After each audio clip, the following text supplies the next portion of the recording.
now on the phone is meteorologist Gary Dobbs. Gary, you're in Mount Hope. You need to seek shelter. Tell us what you're seeing. Okay, Brad, thanks a lot. I'm standing here on my front porch. I'm looking directly southwest, and I see a gigantic wall cloud. Rotation is very evident. The lightning is tremendously intense. There's almost golf ball-sized hail falling in my front yard as I speak. I'm watching this thing move from the southwest much directly toward my house as I speak, and some of this lightning bolts may... Hang on a second. Some of these lights are dancing pretty close to the house at the moment, but I am under a shelter of the porch here, and I think I know what I'm doing. But anyway, I did want to report to you that the system you'd been tracking coming up out of Franklin County is certainly about to move through my part of southwest Lawrence County. And this is a massive storm. I've seen lots of tornadoes over the years, and this is a big one right here. Now, you're seeing, Gary, you're seeing the wall cloud. Are you seeing the wall cloud? Are you seeing the tornado? So you're seeing the space between the wall cloud and the ground without seeing something touch the ground this moment? Well, the wall cloud extends all the way to the ground. It's a rain-wrapped system, obviously. All right. So Gary Dobbs, meteorologist Gary Dobbs, is in Mount Hope. He is reporting at the very least a wall cloud, but he is seeing the attachment to the ground, which is likely a rain-wrapped tornado. Barron tornado index is still running at a 10 on this storm, at a 10. So I'm going to give Gary time to get in shelter. Gary, thank you very much. It is an obvious massive storm system, whether or not it ever makes it to the ground, but I can tell you in the upper atmosphere, from what I'm looking at, it's about as big a system as I've seen in a long time. And it's already produced confirmed damage on the ground, Gary, between Phil Campbell and Mount Hope. Yeah, Gary, we're getting... All right, well, it's moving, it looks like it's trying to move a little bit south of me. However, it's kind of because it's right in the middle of it. Gary, getting the news report just came in. Phil Campbell Law Enforcement's reporting the tornado on the ground there, producing damage. So go ahead and take cover and stay safe. It looks like latest radar trend is lifting. It looks like it should go right over the top of Mount Hope. Yeah, well, I'm only 10 feet away from my safe place, and it won't take me 3 seconds to get there. Exactly, so. And I'll bet Belinda's waiting for you right now. Belinda's home today, so. Oh, thank goodness. And so, but okay, now I'm seeing rotation all the way down to the ground to my southwest. How far? 5 miles? 3 miles? It's the edge of Bankers Forest, which is probably about 3 miles from me. All right, Gary. And the rotation is very definitive. I can see it all the way around this entire area. Do you see any debris in the air right now? Well, I tell you what, I've got some trees between me, and I can't get out in the yard because the lightning is so yeah, no, don't do that. I need to stay. Oh, I see the rotation now. Wait a minute, I'm getting a good look at the edge. Oh, now I'm hearing the roar.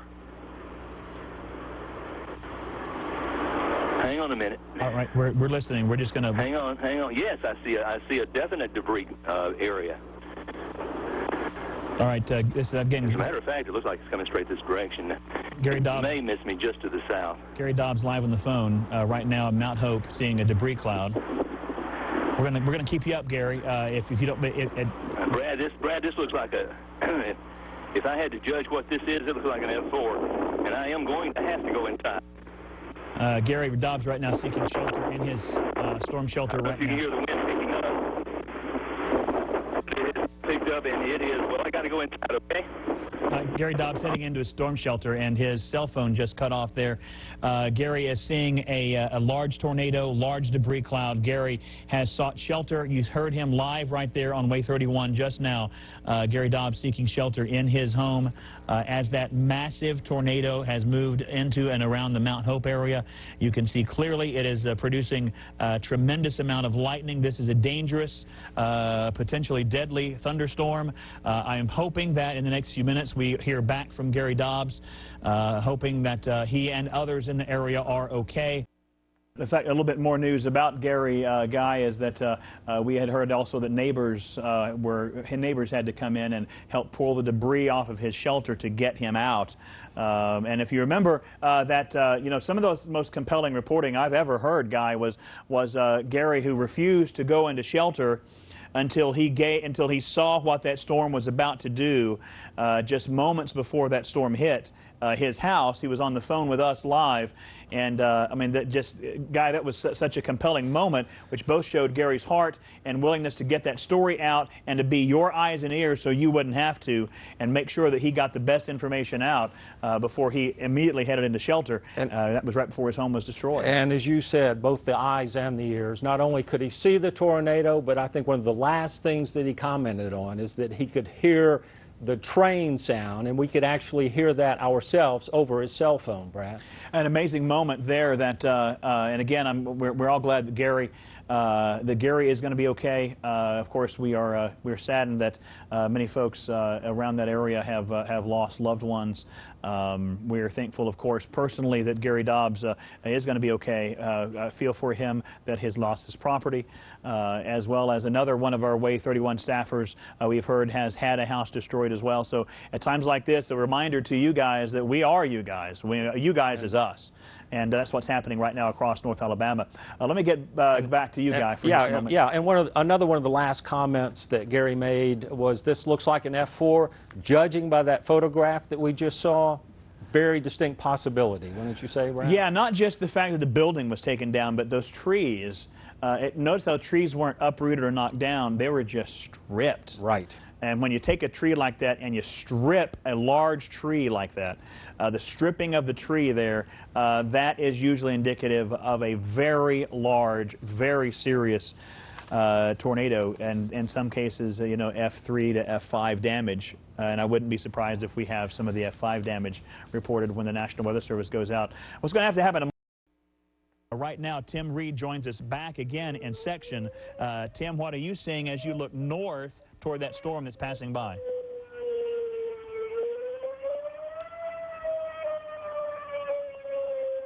That's Tim. Tim, are you there right now? Can you hear me? Yes, I can. Yeah. What are you seeing from your vantage point looking north, Tim? Well, I'm not outside anymore. I actually ducked into the post office of the town of Section, right next to City Hall, where the storm shelter is. We've been in there for about last 20 minutes. There's got to be about 200 people here. You can probably hear the storm siren going off behind me. It's been a pretty incredible time. A lot of people are huddled up in there, a lot of families, a lot of people are scared. This is the second time today that we've seen a lot of these families come back to the storm shelter here in the basement of City Hall. Let me tell you right now, Tim, there is not a tornadic storm that is heading towards Section right now, all right? I'll be clear about that. Right now, Section is in the clear for now. We have some video from a viewer from the tornado in Arab from just a couple hours ago. We're going to roll that for you and show you what that video looked like. Again, this was sent to us by a viewer of the tornado in Arab. Look at the size of that tornado. That is a wedge tornado on the ground. Again, reason we call them a wedge tornado, it looks like a wedge. It doesn't look like a finger hanging down from the sky. It looks like a simple wedge of cloud that goes from the cloud all the way to the ground, and that's video from a distance. It looks like a fairly safe distance, thankfully, of the tornado as it went through Arab. Just a little while ago, we've talked to people in Arab. We have seen the damage reports from Arab, and there's a picture from the same viewer. Look at that tornado, Dale. That is a half-mile wide tornado, at least on the ground. That's the storm that went through Arab and has devastated much of Arab.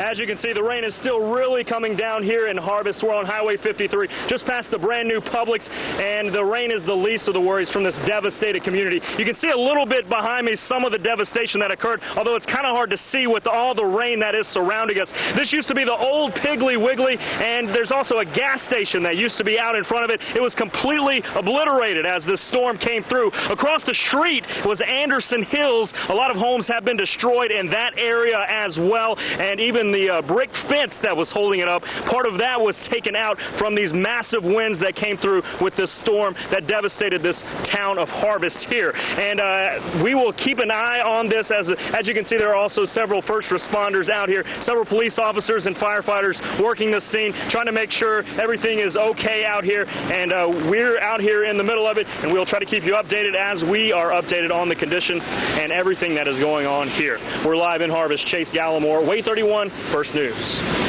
I'm seeing too much traffic on the roads out there, folks. I can't encourage you enough not to get out, please. For goodness sake, there's so many people experiencing so many tragedies today, and I can't beg you enough. And Guy, would you chime in on this? How important it is for people to stay home, but not just because they're getting in the way, because we still have the possibility of tornadoes, and people on their cars in traffic can get killed in tornadoes. There are dozens of reasons why they shouldn't be out on the roadways. Of course, the tornado warnings, when they're in effect, the down power lines, the accidents that are taking place out on the streets, the buildings, the structures that probably have debris scattered all across the roadways that could easily create an accident situation for you if you're just driving down the road.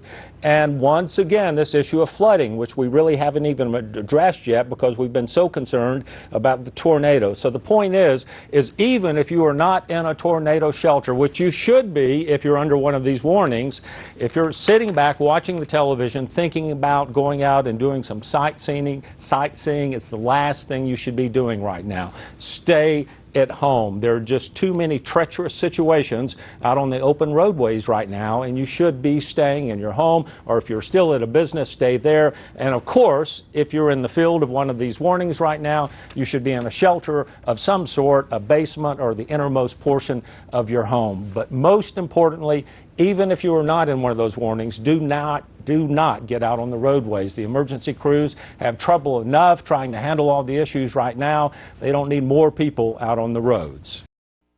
Guy. All right, Brad. And of course, we have crews all across the viewing area. Mallory Hoff has spent most of the day in Marshall County. She joins us live now from Albertville with some dramatic video of the storm there and an eyewitness who lived through it. Mallory?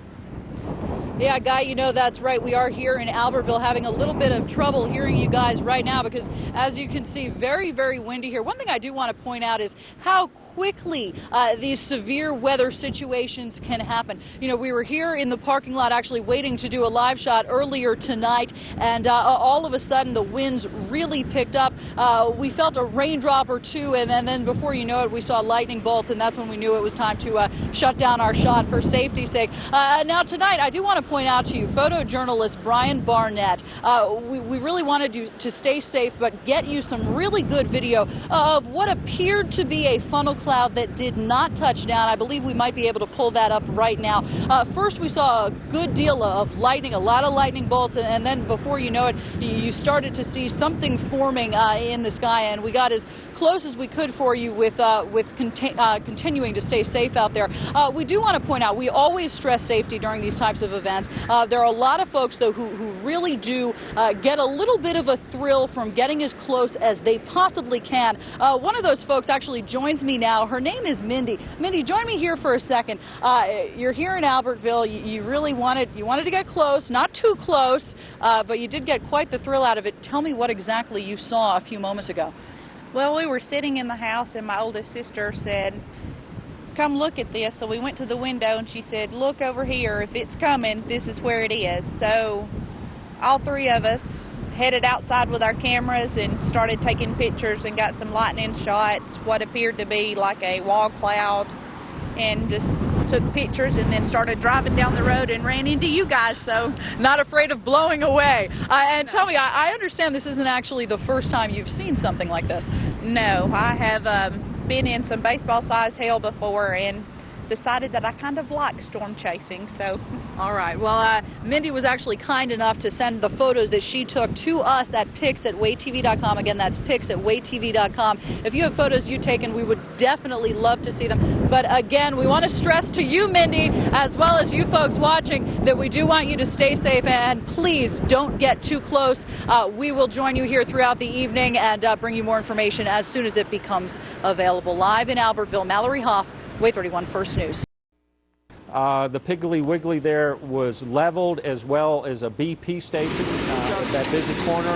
And now I believe we do have a video with Chase, and we go back to him again. Chase? Highway 53 just north of Jeff Road in Harvest. What I'm standing in front of used to be the old Piggly Wiggly shopping center. I'm not sure if you can see it or not, but it is absolutely destroyed. Nothing lies there but the rubble of the storm that passed through. It used to be a brick foundation, and as you can see, much of the foundation of the building has absolutely been pummeled by the storm. There were cars over to the left. Many of those have been toppled by much of the structure that was here of the building. Out in front of the shopping complex, there was a gas station, and it has been wiped clean as well. Nothing lies there but the rubble. We're across the street from the Anderson Hills subdivision as well. Many of houses have been wiped out in that subdivision, along with much of the brick fence that stood in front of that subdivision. So there's been lots of destruction here in Harvest. We have not heard the reports of death or injuries here in Harvest. We will try to get an update on that and let you know about that as soon as that information becomes available to us. In Harvest, Chase Gallimore, WAAY-31 First News. And of course, there's a limit on how much of the damage that you can see there, because we're limited to the power that we have that's produced by our small generation area. Chase Gallimore has been in northwest Madison County most of the day, and he joins us now with some video from that area. Chase? Guys, started the day in Harvest where there were some trees laying across the road, blocking several of those roads. We ran into one homeowner who had 6 trees fall on his house. He showed us some of the devastation that took place there. We went over to Monrovia. We saw a house that the roof had blown off the house from some of these storms, and this all happened right around noon this afternoon. And then later in the afternoon, when the big storm hit, we headed back over to Harvest, and this is where we found this devastation that you're going to take a look at. This is on Highway 53, just north of Jeff Road, the old Piggly Wiggly shopping center, and that building was absolutely destroyed. These are some of the cars that were out in the parking lot. You can see the roof of the car. The door is smashed in, and the windshield is smashed in as well. This is just one of the cars that were in the parking lot. A lot of them were covered up by some of the debris and the damage. This is some raw video you're looking at, so we're going to be moving around. There's another one of the cars there, and there in the background is parts of the building that were destroyed. Believe it or not, that's part of the structure that fell down into the parking lot and is beginning to cover where all these windows have blown out. That just gives you an idea of how strong these winds were. And now we're looking at what used to be inside the store, now has come outside because these walls were absolutely blown away, and now all the things that were inside the store are now open to the elements because the structure was completely demolished and completely destroyed. This is across the street from the Anderson Hills subdivision on Highway 53. Many of those homes were destroyed. You see the bricks there that were completely blown apart, and then we have another shot of the general debris as the rain continues to fall there in Harvest on Highway 53 just north of Jeff Road. So it looks like that's the end of our video, but as you can see, lots of devastation there in Harvest. That was an area that was hit very hard this afternoon by these storms that passed through our area. Yeah, and the power outages, again, are going to be the troubling thing over the next several days. We just got that release from Mayor Tommy Battle of Huntsville, anticipating that most of this area that is without power now could be without power for 3 to 4